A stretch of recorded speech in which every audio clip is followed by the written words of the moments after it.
আসসালামু আলাইকুম ওরহমতুল্লাহি ওবরাকাতু। দেখেন, যদি কোনো মানুষ, কোনো ব্যক্তি গায়রুল্লাহর সামনে, অর্থাৎ আল্লাহ ছাড়া দ্বিতীয় কারোর সামনে যদি সে মাথা নত করে, আর তার যদি উদ্দেশ্য পূজা করা এবং ইবাদত করা থাকে, তো এটা শিরক হবে, সে কাফির হয়ে যাবে। আর যদি তার মকসদ থাকে তাজিম করা, সম্মান করা, তো সে কাফির তো হবে না, কিন্তু তারপরও সে বহুত বড় গুনাহগার হবে। ওই জন্যে আমরা এরকম না করতাম। আমরা শুধু আল্লাহর সামনে মাথা নত করব, আল্লাহ ছাড়া যাতে আমরা কারোর সামনে মাথা নত না করি।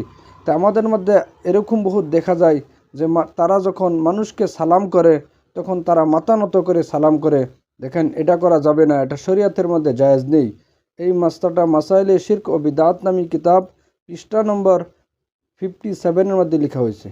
আল্লাহ আমাদের সকলকে বোঝার তৌফিক দান করেন, আমিন।